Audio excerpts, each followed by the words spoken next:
Okay, good morning, everybody. Good morning to you here in the room. Good morning if you're joining us online. It gives me great pleasure to welcome you to this breakfast briefing on a wet February morning. Hopefully something to brighten our moods slightly today. So today's session's going to be with Dan Cullen-Shute and Stu Outhwaite-Noel, who I'll let them introduce themselves properly later, but ran an advertising agency together until very recently, and who'll be interviewed by my colleague, Professor Deborah Han. And like Deb's, my name's David Nash. I'm a Professor of Employment Relations here at the Business School. So, before we begin, just a few I don't want to stand in the way of our speakers for very long, but just a few housekeeping rules and announcements.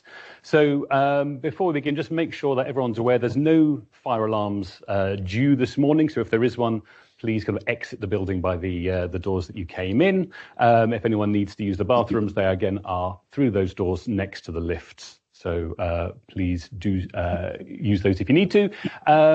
Obviously, please put phones on silent so we're not interrupted during the presentation. Okay, so a few things about some upcoming events we've got. That's this week. We have tomorrow, in fact. I'm trying to work out what day it is. We've got a conference here in the school looking at standing together, tackling violence against women and girls. Our next breakfast briefing in the 17th of March corresponds with the kind of breaking ground in East Cardiff for the new Cardiff Parkway project. So the briefing is all about that new project, which involves a new kind of business zone as well as the new kind of transport hub out in East Cardiff. And then a bit later in March, we're running a short course on building a brand and bilingual digital marketing. So you can join us to learn how to craft a bilingual digital marketing strategy and then quickly move into content creation if that's something that you're interested in. So if you are interested in any of those things, please talk to one of the team here today. Second kind of invitation or kind of announcement is just to make you aware of the Help to Grow program that we help facilitate here in the business school. It's been running since 2021 as part of a national network, and we've had over 200 businesses engaging with the program, ranging in size from those organizations with 5 staff up to more than 200. So it's not just for startups.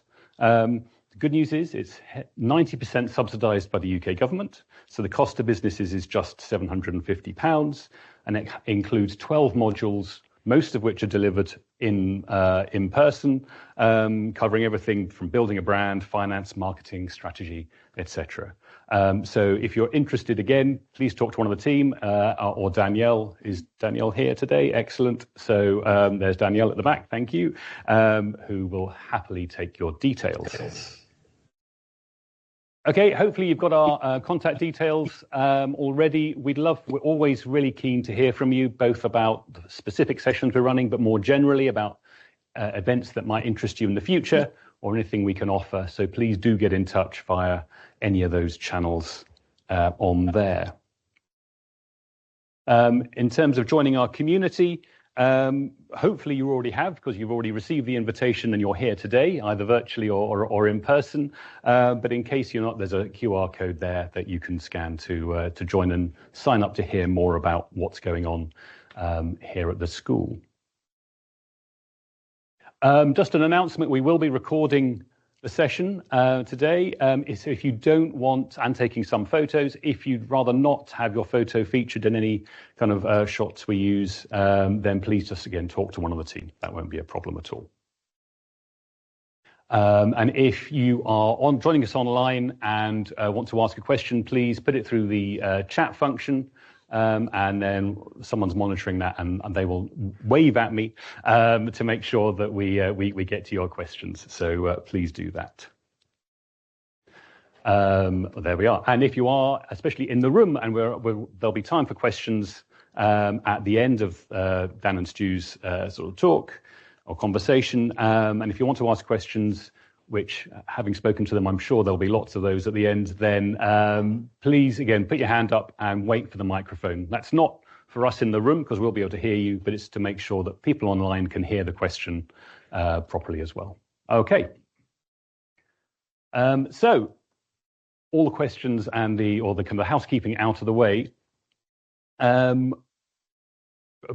very brief introduction to our speakers. The reason Dan and Stu, we've dragged them to Cardiff, is that Debs and I were sort of middle end of last year, were finishing an evaluation of the living wage campaign in London, and we were asked by the team at Citizens UK, who kind of oversee the living wage, to perhaps have a bit more focus on the creative and cultural sector, because that had been one of the focuses of the campaign. And they gave us Dan and Stu's contact details and said, "Oh, they've been quite they've been doing some interesting things around the living wage." And we'd done about 30, 40 interviews on the project at that stage, and we were happy, and we'd spoken to some really interesting people in local government, employers, campaigners, trade unionists. So we had a conversation on the dreaded teams with Dan and Stu from multiple locations. The interview overran, was the first thing. And then secondly, I think it's the first time Debs and I's office are on opposite ends of the business school. And within 5 minutes of the interview finishing, we kind of met somewhere in the middle. And our first reaction was, we've got to get these guys to Cardiff to talk to some of our, talk to our community. So that's why they're here. No pressure. Yeah. So I will hand over to my colleague, Professor Deborah Hand, to start the conversation. So enjoy, everyone, and I'll see you later for questions. Dave. Yeah, so no pressure around that. I feel pressure for you at this point. I guess let's start then the way we started when we spoke to you online. Tell us a little bit about yourselves and tell us how we ended up talking to you around the living wage. Cool. Who wants to start? You crack on, and I'll chip in. So, firstly, I keep being told how grateful people are that we've been dragged down to Cardiff. I grew up just outside Newport, so Cardiff still feels like a treat for me. And it's really lovely to be here. And also, as you will very quickly see, we love talking about this stuff. So, long story very short, Stu and I set up an advertising agency called Creature back in 2011. I know what you're thinking. When we were very young at that point, had honestly very little idea what we were doing at that point. But we knew we wanted it to be good. We knew we wanted to sort of do well. We knew we wanted to look after people, which is one of those things that probably shouldn't be a differentiator in any industry, but very much is in advertising. I think one of the things, though, that we were very clear on was that we wanted to be a business that we wanted to be a good agency with a capital G as well as a great agency. That was the sort of the phrase that we used to use. With the sort of confident self-righteousness that only people in their early 30s who are starting a business that they don't really understand can have. And it was. I think we said a lot, probably to the point of over self-effacing, that we didn't really know what we were doing, but we did know what we wanted to do. And kind of at the heart of that was a belief that you could run a successful business, you could run a successful commercial business without sacrificing ideals and without doing things in a way that would make the children we didn't have at that point proud or sort of embarrassed. And I think Stu and I carried a lot of that throughout, I'd say. Yes.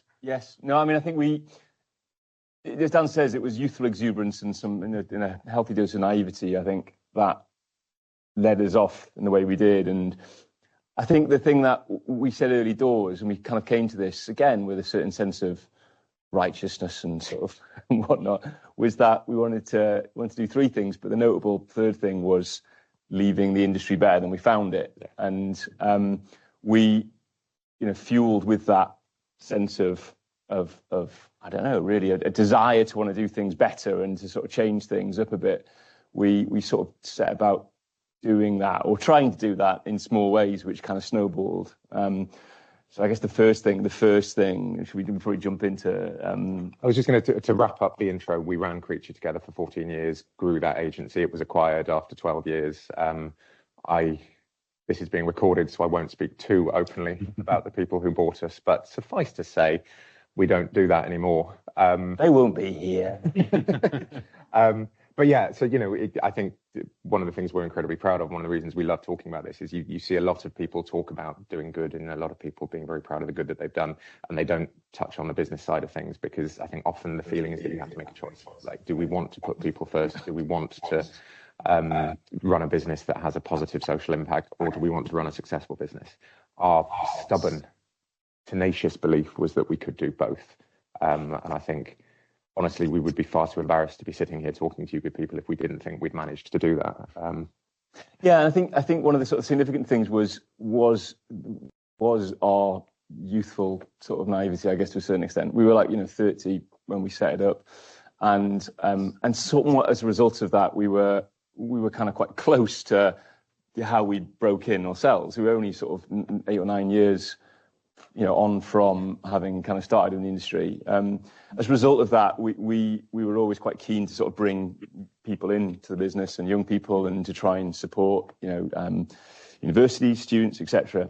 And then notably, one thing we found early doors was that the way it works in advertising is you do what are called placements, internships. They're sort of they tend to be 2 to 3 months long, in which you come in and you immediately work on live briefs. It's not necessarily like a kind of a structured thing. It's literally within the creative department. Right. I'm going to interrupt you. We will try very hard not to jargonize, but when you've been in an industry for as long as we have, sometimes it happens inadvertently. So I know we have a Q&A at the end, but if we're saying stuff and you're going, please do stick a hand up and go, what are those words? What's that? We'll carry on. I'll try and remember that. Anyway, the thing that we discovered about it. Oh yes. One thing we realised was that I got a phone call actually from a friend who's freelancing in another agency at the time, and he asked about creative placements. And creative placements, he said, "How much do you pay yours?" And long story short, we discovered that we were paying them way below the minimum wage, let alone the living wage. And he said, "That's not right, is it? Because these people are coming in, they're working." I think that needs some context. But when you're building a business and you don't really know what you're doing, you port over as much as you can, right? And there were things like the creative placement payment that we just did exactly what had happened in previous agencies. And you don't pay creative placements hourly, so there was no sort of obvious comparison. You pay them a lump sum for the week. 250 quid? 250 quid a week. 250 quid. And that's what Ben and Stu have been paid when they started. It's what other creatives have been paid. And so we just did that without thinking about it. And, tick, that's fine. We don't have to worry about that anymore. And then there was a point Stu had this conversation with a guy called Ben Harris. And then we were working on a pitch for Waitrose. And one of our creative placements, a guy called Ashton, who was really good, but he was like, "I'm really sorry, but I've got to go."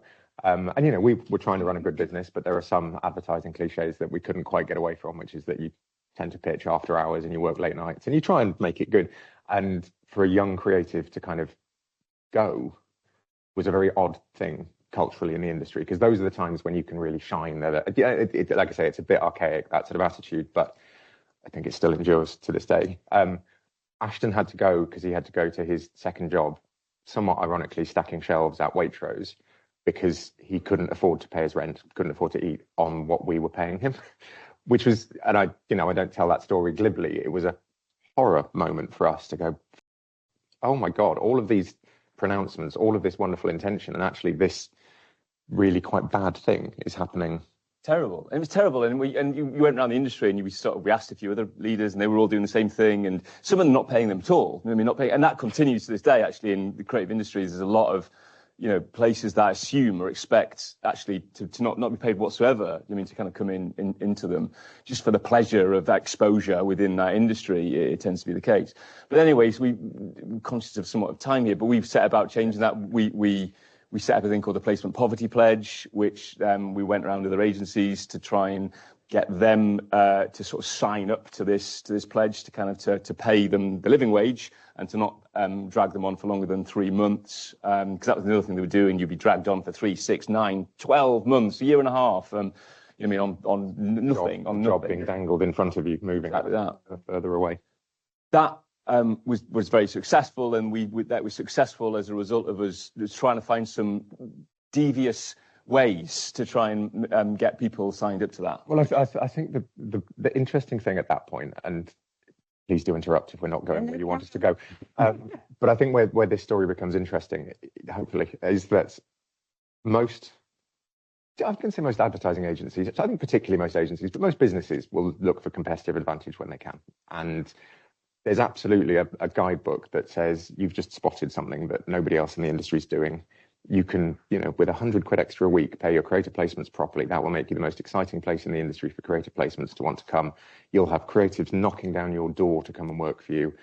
Shut up. Don't tell other businesses about this. Hoard it. And the self-righteousness I mentioned sort of knocked on the door and entered the meeting. And Stu said it, and it's kind of something I'm really proud that we can still say now with a straight face, that we always wanted to leave the industry better than we found it. And so rather than sit down and go, right, we've identified a problem with the way we're running our business, we've resolved it, what's next on the agenda? We looked at it and thought, we've identified not just a problem with how we're running our business, but actually with the industry as a whole. How do we change that? What can we do? And the placement poverty pledge was a sort of instinctive but very smart thing, which is what gave rise to. So the title of this called Peace, Love and Positive Coercion. The positive coercion is the sort of, I guess, the technique that we ended up developing. And we spent 25 years working in the business of persuasion, but we're not behavioural scientists. I did French and Spanish at university. I'm relatively persuasive, but it's Welsh Gab. It's not.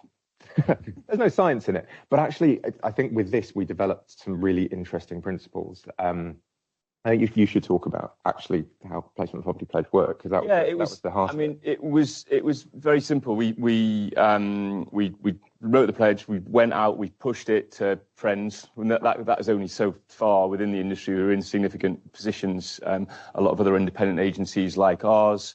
We tried to get a couple of big ones as well, so we can have that example of big and small. And then we got our industry publication, our magazine called Campaign involved. We spoke to them. We said, would you like to be involved in this? So, a significant thing is bringing in a kind of a voice which many people respect and many people want to be seen to be good, doing good with, do you know what I mean? And be seen good in the pages of. We asked them if we could have a page to put the pledge in. They said, yes, no problem. That was going to come in at the end of the year in their special annual edition. So we had this one page, and then what we had the pledge written, and then this lovely big space at the bottom for logos to go. We had our logo and about 4 or 5 other logos at that particular time. And then all we did is we just went round to agencies going, would you like to be seen paying people properly and looking after your placements? If so, sign up and your logo can go in that bit at the bottom. And then as those logos kept going, we would send out the same thing, showing more logos filling it up, to the point where I think we sent a note to Martin Sorrell at one point, who ran WPP at the time. I remember we sent him an email saying, "Dear Martin," and he wrote one back saying, "From Sir Martin." So we were like, But sort of saying there's a space there, a perfect space there for grey. Would you like your logo to be? That was so we started to kind of push people into having their logo featured, and then lo and behold, that sort of snowballed, as you can imagine, and it resulted in people not wanting. Yeah. We did that without really overthinking it. As Stu says, it was energy and exuberance and just pushing and persuading and going one by one. And then we launched that, and it went from, as Stu says, kind of 4 agencies to 26 agencies when the ad went live, and that took a couple of weeks. And then after the ad went live, there were a lot of people who were very cross that they hadn't been on it. And we started to think, well, maybe there's something in this. And as Stu said, we started with creative placements because I think that was the rawest thing. But actually, the advertising industry, there's two fundamental elements which made the advertising industry a particularly fertile playground for this. One is that it is a wealthy industry, right? Like as David was saying, we were involved with the Make London a Living Wage City steering committee, which spoke to a lot of industries, a lot of sectors that don't have much money in them. And I think we're increasingly conscious that actually, as mad as it would have seemed to us 15 years ago, raising the living wage, national living wage, it's a more controversial subject than it might be. So now that I'm not full-time in advertising, I write restaurant reviews. So I'm quite involved in the hospitality sector. And actually, there are some very interesting points of view on minimum wage and living wage in the hospitality sector, because it is, making life very, very hard for businesses that are being punished in various other ways. So we're sort of we can't sit here as mindless advocates for that in a way that we used to, except for in advertising. You really can, because every agency that's losing money isn't losing money, they're just seeing their margins crushed a little bit. Every media agency that is claiming that they can't play their cleaners properly is sitting on a 20 to 25% margin still, and they're protecting shareholders, they're not protecting their people. And so we started to look at whether there was sort of learnings, to use a really word, from what we'd done with the placement poverty pledge that we could apply more broadly. And I think it's where we started to codify and develop, sort of now just disappearing into. But this idea of positive coercion, because put simply, and we know this because we did it, if you sit down and ask a CEO whether they have got more money to pay their staff, their immediate response is no. I mean, it's not that straightforward. Times, and 10 years ago, times weren't that tough, but times are always kind of tough if you're running a business like that. That's a reality that we didn't just understand, we kind of empathized with. I think too often people think there is just this big box of money that fat cats are sitting on and don't want to give it to people. Sometimes that is true. Often it's not. But that question of do you want to pay people more never lands well. The question of do you believe that people who work for you should be able to eat? That tends to land slightly more effectively. You very rarely, it's almost impressive when you get a no to that question. Like, those are people who are really committing to the bit of being a bad business guy. So you flip it immediately and go, obviously this is a world we all want to be part of, right? Rather than saying you should be part of this world. So you're already sort of talking collaboratively rather than talking in a kind of a hectoring tone of voice.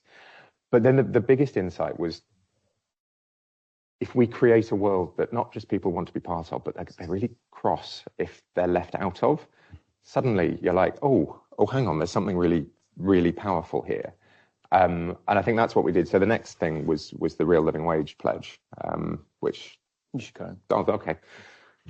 So that was basically sort of spreading it wider. If we had, as we like to think of it, fixed creative placements at the time. So I shouldn't do that, because we sort of did, like that placement poverty pledge. It didn't stop at the ad, it started at the ad, and it spread across the industry, and you won't find a creative agency in London, Birmingham, Manchester, Glasgow or Cardiff that doesn't look after their creative placements in a sort of a decent way now.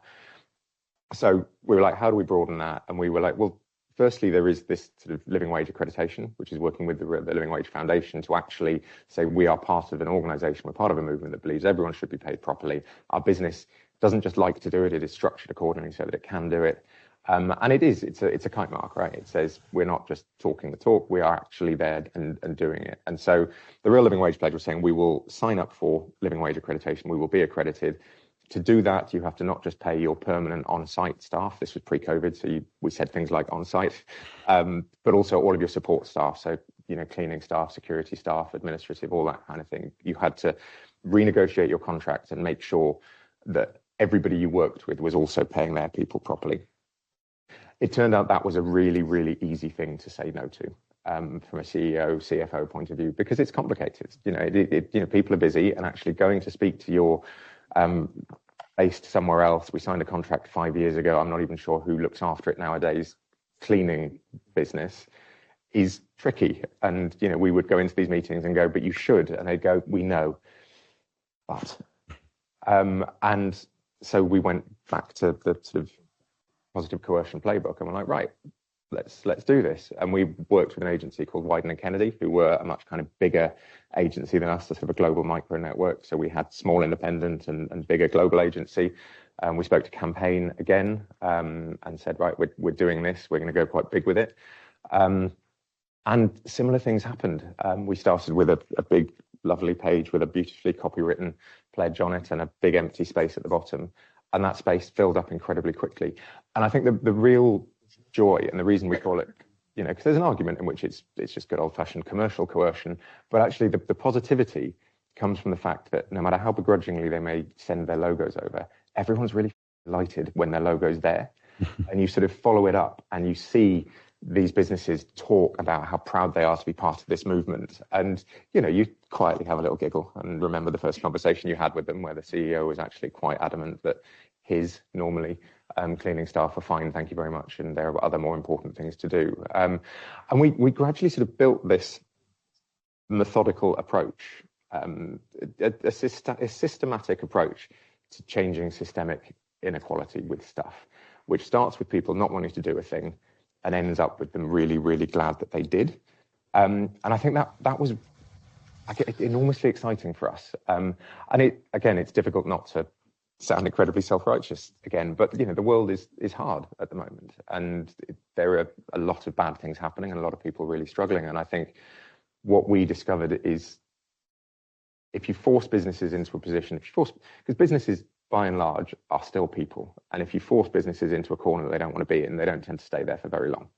Whereas if you can get them excited about the journey that they've been on, if you can get them feeling good about where they are, then it matters slightly less, I think, how you got them there. It's fair to say that we hesitated with the term positive coercion for quite a while. So we were like, "Oh, is this the right thing to say?" And then we were invited to this living wage steering group. We got invited into the sort of the big sort of board, which was chaired by Sadiq Khan and the Bishop of London, and we talked the same chat. And the Bishop of London at the time, who was Sarah Mullally at the time, she ended the session by saying, "I really like those term positive coercion." She is now the Archbishop of Canterbury. Do you know what I mean? So we were like, it's fine. The Archbishop of Canterbury said it's okay. We now claim we're putting it on posters. We were slightly tickled by the idea that the Archbishop of Canterbury got excited about the idea of do good things now and you'll be rewarded down the line. There's an argument that she was ahead of us on that one, the whole Christianity thing. But I guess the final thing to wrap up the sort of so we then continued to take the living wage. So now this is how we came to meet David and Deborah. Like the sort of last significant thing I guess we did is there's every year in our industry there's a thing called the campaign school reports, and the school reports are for the 99 top media and advertising agencies in the country. And the last sort of bit of that, we said, would you mind in the questionnaire that you send out to them, they're reported and they have all the sort of questions as to head count and profits and all that kind of stuff. Would you mind asking if they are living wage accredited? And as you could perhaps sort of imagine, that has been a helpful thing to then have people to not want to say no, basically. And so that is now, I think the school report's coming out next month, and I think we're about 10 short of having every single agency now and media and again, same sort of system. We went around, we put them, we did that kind of Geldof thing of putting U2 up against Queen or whatever it was, to get them to kind of turn to Live Aid by saying, "Oh, publicists are in. Do you know what I mean? Are you in Omnicom?" Do you know what I mean? It was we started to play that game, and we went, do you know what I mean? Like, and we also said there was going to be a big article celebrating sign-ups. We would love your name to be alongside this one and that one and stuff.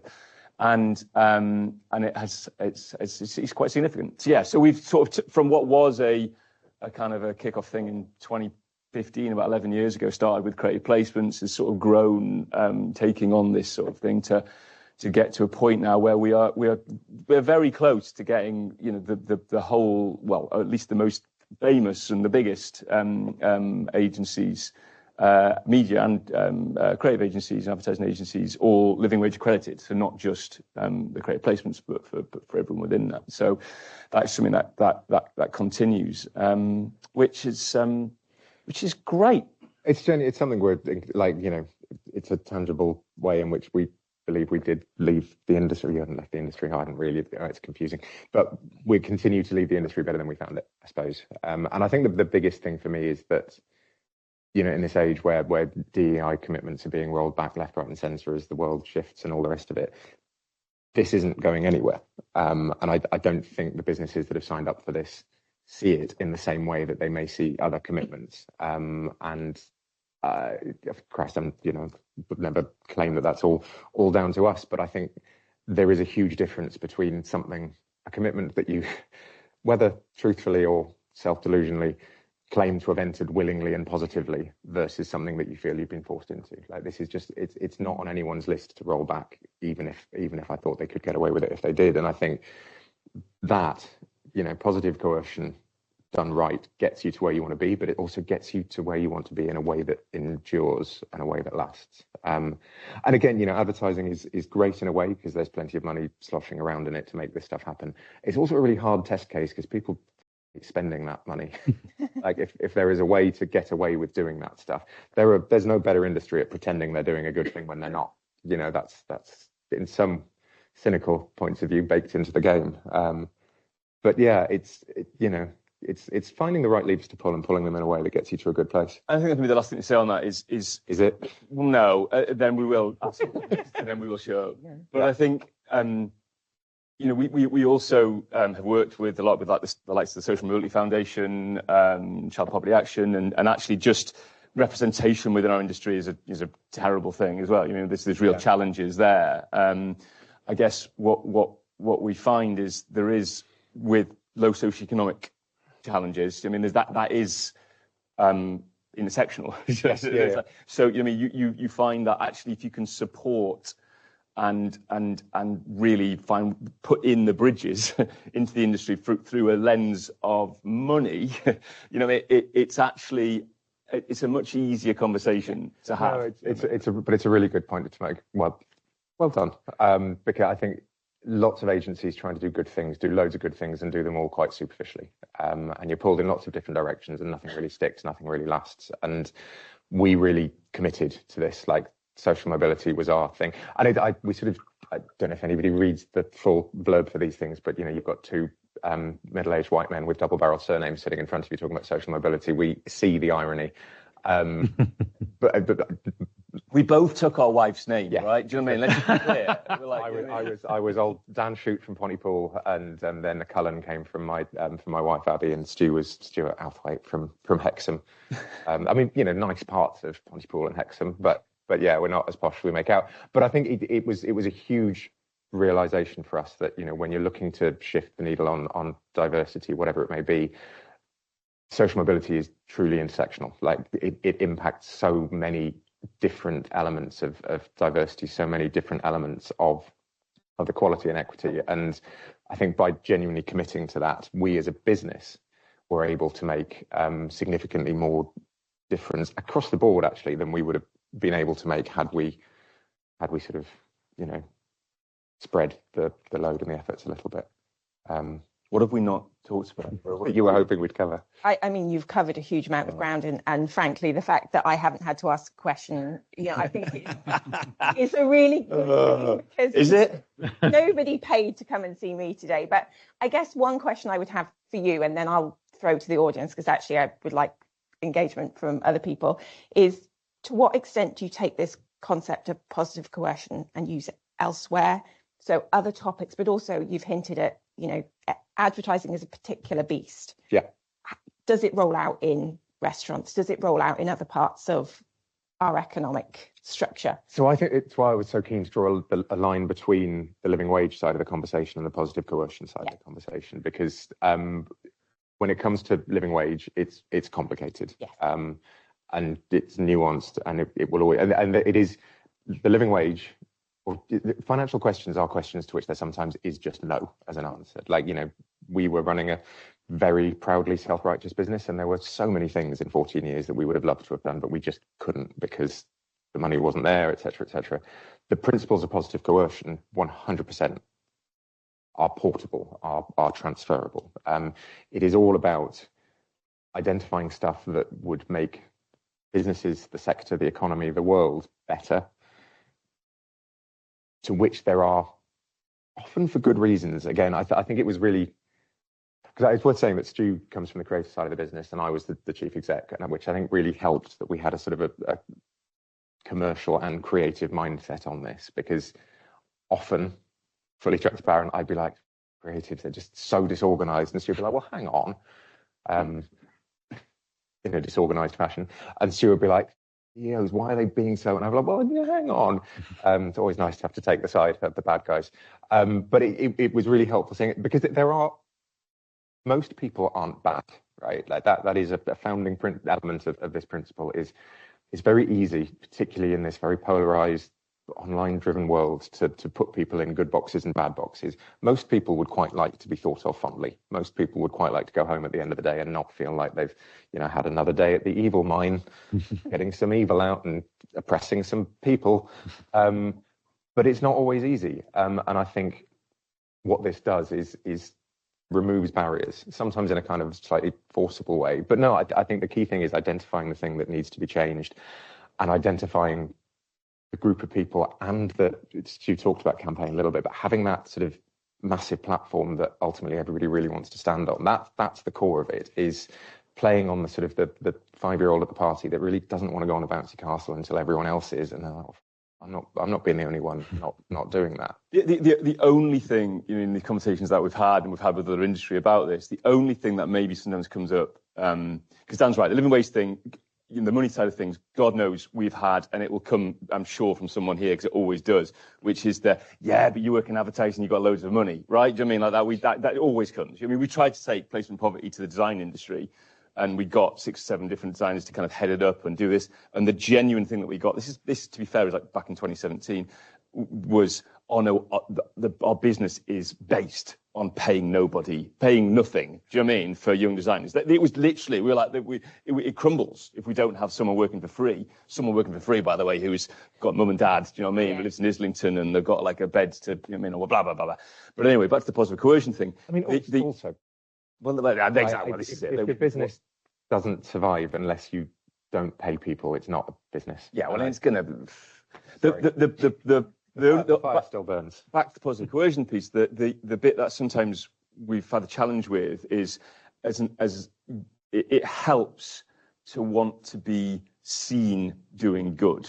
And ad agencies are somewhat in themselves brands as well. Do you know what I mean? They like to appear to, they like the idea, the sheen of, you know what I mean, of like, oh, I'm doing good. Of course, they tend to just chase whatever is going. You know what I mean? It's a Black Lives Matter movement kicks off, and everyone suddenly is doing that in advertising. You know what I mean? It's there tends to be a kind of a following what they want to be seen to be good. So some industry, it can be a little more challenging when the PR isn't necessarily there. That's one of the challenges that we can have. But then, back to Dan's point, it just comes down to, well, do you want to have your staff and those associated with you live a dignified existence? But more than that, sorry, Chief Exec voice. As I sort of said at the beginning, we could have just kept this to ourselves at Creature and built a short-term, generated a couple of headlines, generated a short-term competitive advantage, and waited for everyone else to turn up. I think one of the things we probably did without realizing it was translate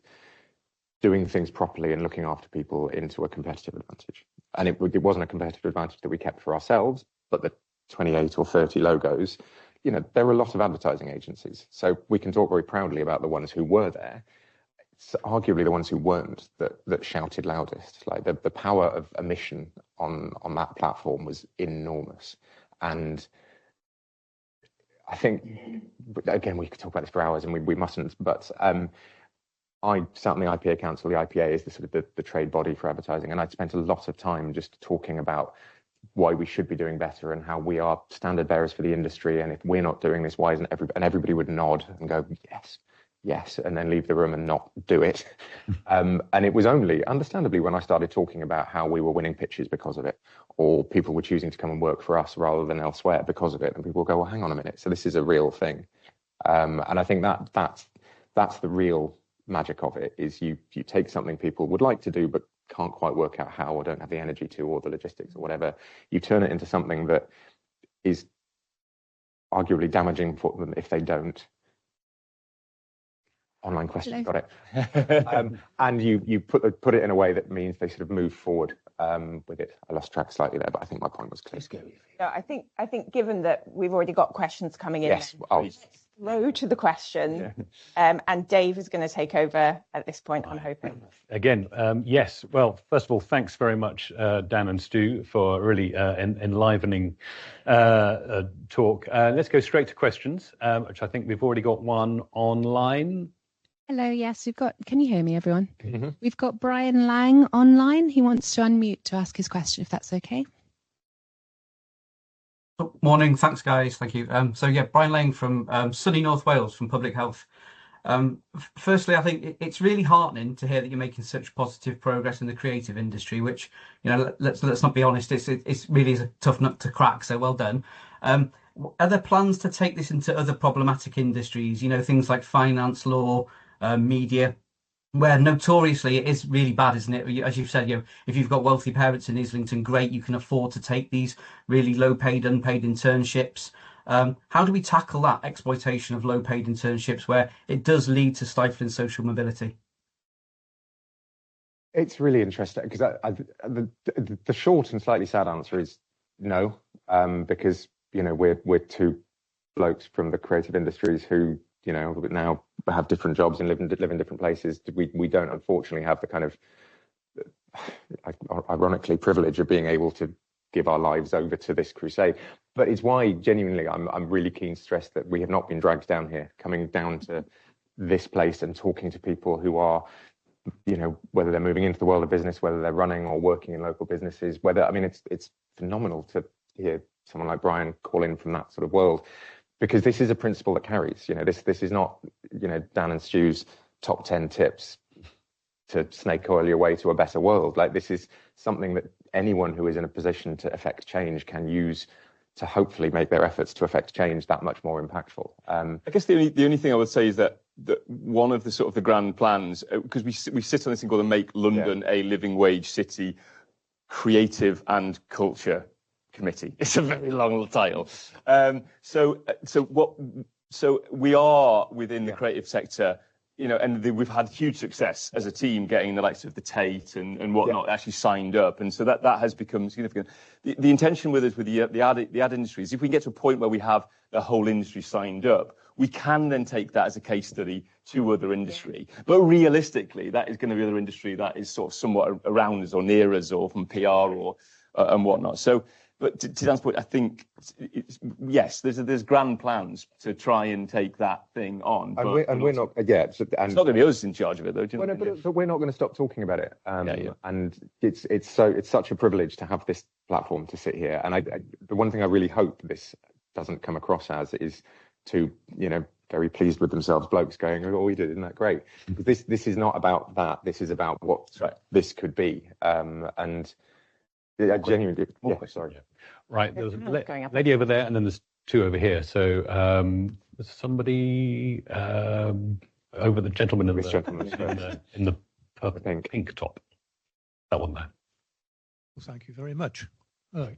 I'm Rob Peterson, and I have run advertising agencies and started them. So I was fascinated to hear the background of what you have done. One of the things that came out strongly to me is that obviously you get a huge amount of satisfaction personally from treating your staff the respect that they deserve. It's like today now, we get so much talk about AI and all this, not bloody robots, human beings. And it was very interesting to hear how you have approached this business of making sure that people work with you, have a minimum wage, which is recognised and has to be used not just in this industry, but in all the other industries. And the other gentleman's question was very relevant, I think. Yeah. Because there's an awful lot you can teach other industries to ensure that their employees are felt in the right sort of way, given their living wage. Satisfaction you must get personally from doing this over the years must be immense. It's magnificent. Not just the financial reward, it's the reward of seeing young people come in, learn a business, go on, create their own careers from what you have given them in terms of teaching. You'll make us emotional now, but it's absolutely true. I think advertising is a very pressured industry. People talk about the work a lot, and lots of agencies say, "Come to us, you'll make the best work you've ever made." We always said we want Creature to be the best place you'll ever work, and the work will follow off the back of it. And I think we hadn't covered this, but actually part of the Real Living Wage pledge was we talked about work experience people as well. We said pay work experience people properly, because there's still this sort of, we might pay for your travel if you're in zone 1 or 2 in London, and give you a tenner for a sandwich. And it's like, well, suddenly you've just shut off most of the world. I think advertising we're not here to talk about advertising, but it is an industry very like anything else where you get to do very silly things sometimes that have a genuine, tangible impact, be it on society, be it on the state, be it on the economy. That's great. But we do a terrible job of selling it, and we treat young people within it terribly too often. And, you know, everything that's happening nowadays, again, it's a whole other session about the holding companies and all the rest of it. But no, I think there is so much value in making people positive and excited to be part of an industry, both emotional and commercial. And the satisfaction is the key thing, right? Because we you know, I mean, as you know as well from experience, our day job is shifting 4% lager and blocks of butter to people. You know what I mean? Probably don't, you know, so to a certain extent, then having this sideline of also other things, you know, we've done charities and whatnot as well. But the point is, having that is a very satisfying thing, and you can tell the kids in the future they don't shout at you for what you've done to the world. Great, thanks very much. There was 2 questions over here, gentlemen in the brown top. We've got lots of questions. If you can keep your questions nice and concise, that would be really helpful. Thank you. That would answer. No, that's the next comment. Yeah, really interesting talk. I'm Mark Sexton. I work for the civil service, and one of the things that sort of struck me was that obviously it's worked really well, and it's often the sort of thing that we get. You've heard lots of people going, how can we port this to other industries? Yeah. And then there's that sort of thing of, well, actually, is that public praising / shaming platform that essentially you created with that advert? Is that appropriate for government to be kind of stepping in and doing? Because, you know, in industries and things where it can be done, or do you think that some of the power of what you did was that you were an insider as well? Because it strikes me that there's ways in which it could be worked together, but we often get a lot of pushback. I mean, I work for the Intellectual Property Office, and there's that real thing of like, we want certain things to be done. We don't want you to mess around with it too much, and just that. Yeah, well, so to try and give a short answer, and I'm not. That's not my natural instinct, as you've probably gathered. Really importantly, any shaming was only ever implicit. Like, we never talk about that. It was all about elevation of the positive. No, but I know it sounds like I'm being pedantic, but that's so important. This is all about elevation of positive behaviour, because I think being insiders helped us get the wheels moving. Because as Stu said, we could call our friends who were CEOs or chief creative officers here, there, and everywhere. But actually, and this is where, for me, civil service government stuff makes total sense. The elevation of people who are doing things brilliantly is 100% a justifiable role for the civil service or for government to be taking. Finger wagging, very different. But as we discovered, people don't like a finger wag. And you may get them to change their behaviour while you're in the room, but they, as soon as you turn around, wag a different finger and go, okay, people online see me doing that. I don't. Good. Although I just don't want to lose the punch. So no, I think that's the key thing. And absolutely, it's nuanced industry per industry, but I don't think there's any reason why anyone with credibility shouldn't feel that they can elevate people, and that's what really drives the behaviour.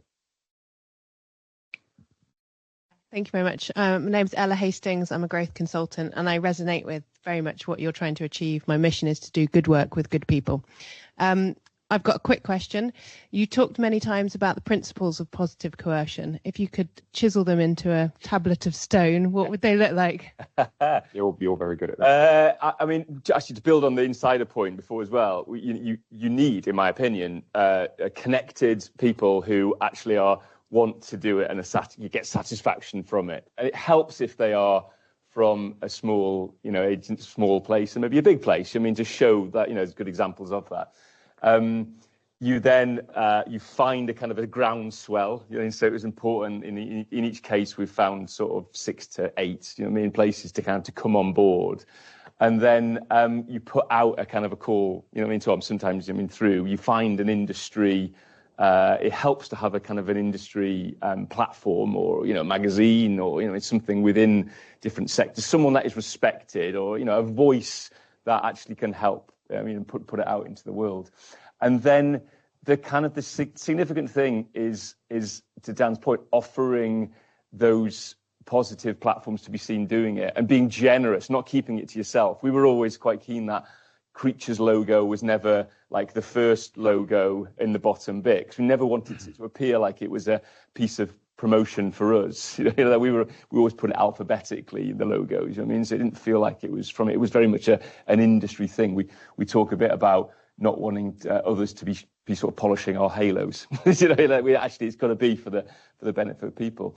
And then you just start to go after, the people who aren't there, on it. With the latest thing we did with getting to the living wage accreditation for the agencies within the school report, we did pick off the top sort of big holding companies in our industry and found people. There's always people within those agencies that sometimes can be seen shouting about it on LinkedIn, or trying to make a kind of a positive point. And usually you find those people within those agencies. It can come as a quick. I'll do this very, very quickly because it was a brilliant story. We were struggling to get one agency, and there was a young junior creative team there, and they were the people that we spoke to about it. They went around to be able to sign up to the placement poverty pledge. This is back in the day, by going to every creative team in the agency and saying, would you be prepared to take a tiny pay cut for us to sign up to the placement poverty pledge? They got every creative team to agree to it. They took that to the CEO, who went, oh God, this is embarrassing. Where do we sign up? Do you know what I mean? It was like, so finding champions. Because we're good people, well. Yeah. As CEOs. We're good people. We're good people, yeah. Sometimes good people, yeah. So finding champions within other, with champions within industry who can kind of push it, and then champions within particular businesses who can help force that. I think really simply, it's identify the issue, identify a small number of people who can behave differently as a result. Nobody wants to be the second logo. Everybody wants to be the fifth. It's probably a really important principle. Identify the platform by which you elevate that, and then make sure that platform endures. And I think that's it really simply, because the ad was great, but, the ad disappeared very quickly. So we built a website that, was featured on Campaign's homepage, and so everybody could go there and see whether those agencies were featured, etc. Because it has to be an enduring sense of pride or shame that you are there or not there. That's it really simply, I think. Question over there. Thank you.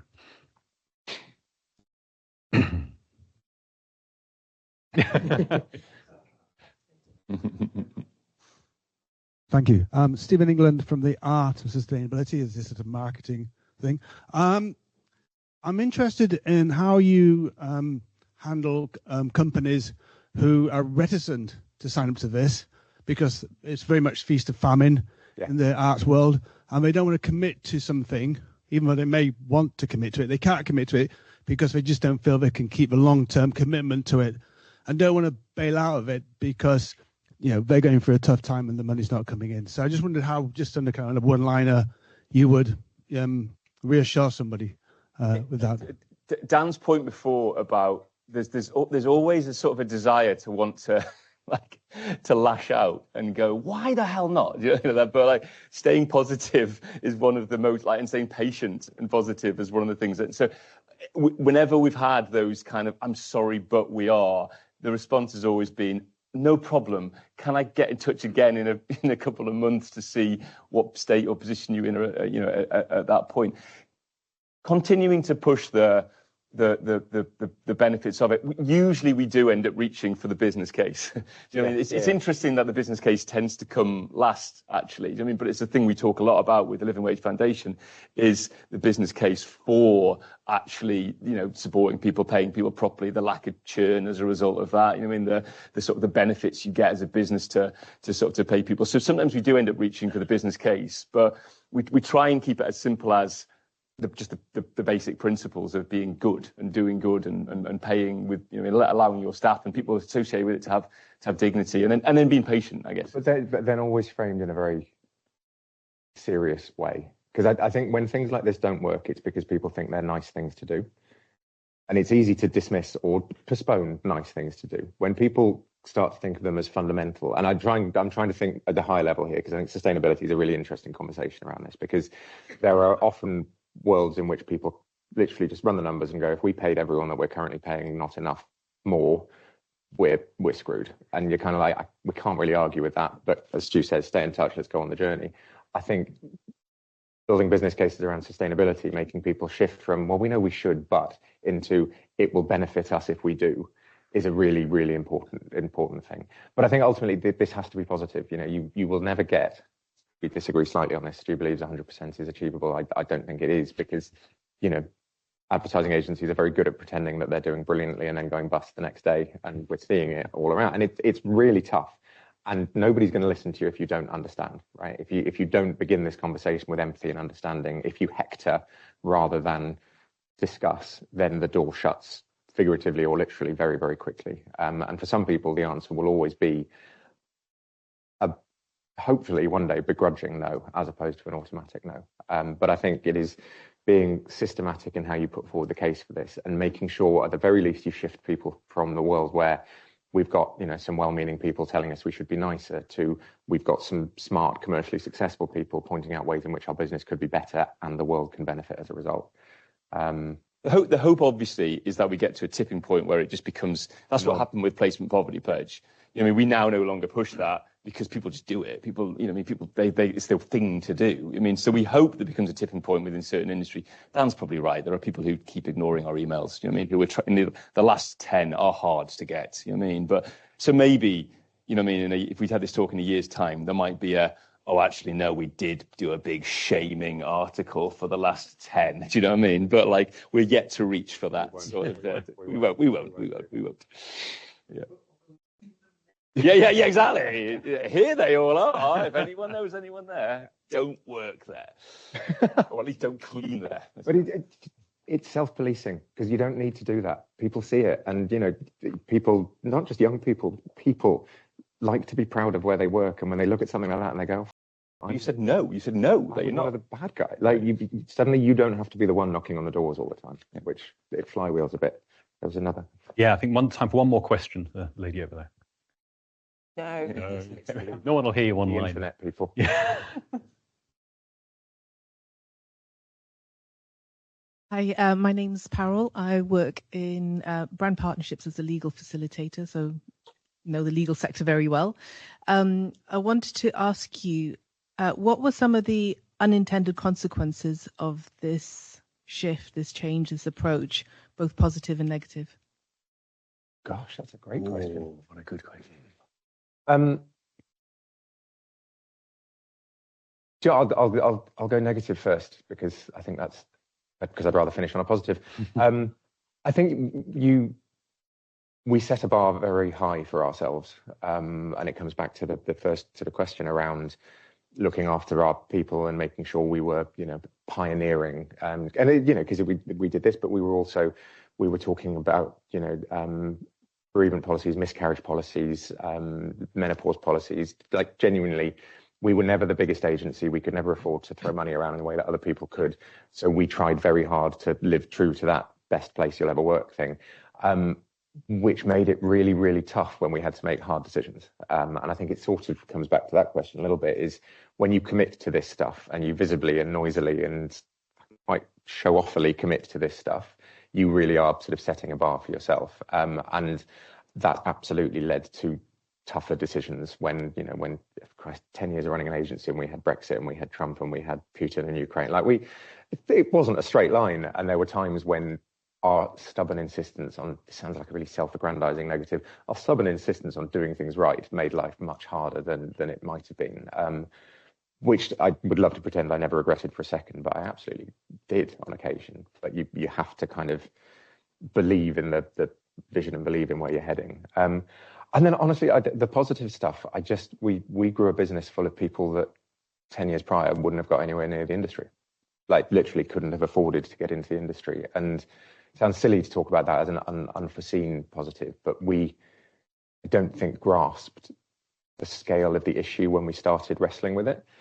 Stu talked a lot at the beginning about our sort of glorious naivety, and I think we definitely came to view that in hindsight as a superpower, because we sort of took on beasts that we didn't realise were beasts, and tried to solve problems that we thought we'd just fix tomorrow and then have a nice weekend. And had we had a kind of more experienced concept of how big the things we were wrestling with were, then perhaps we wouldn't have leapt into it quite so wholeheartedly. But to the point around pride and the sort of the business that we shaped, the people who worked at Creature who are now running the industry, and you see them, and it's a really weird sort of joy when you see them using words and phrases that we used to talk about how their agency is doing things differently, and it's the most wonderful thing.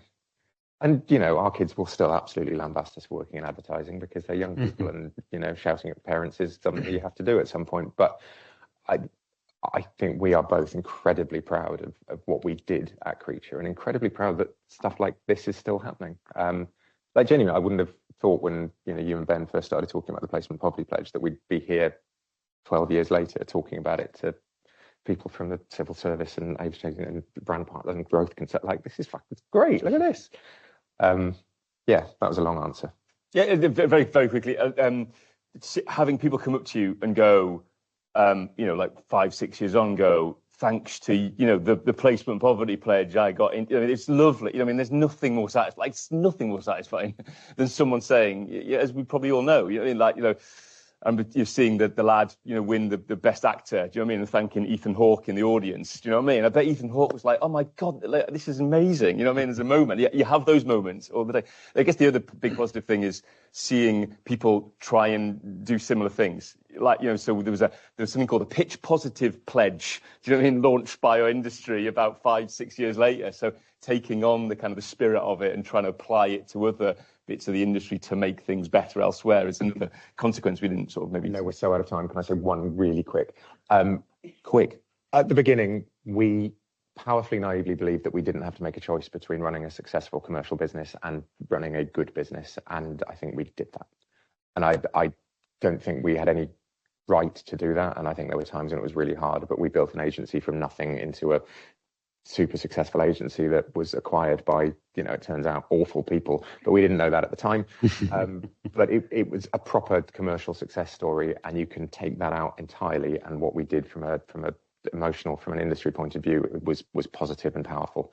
And the fact that we were right, the fact that we were able to do both of those things, you know, perhaps we believed it at the time, but we were idiots. The fact that we were right is mad. And as Stu says, there's no better feeling. Fantastic. Thank you both so much. Give them a round of applause, please.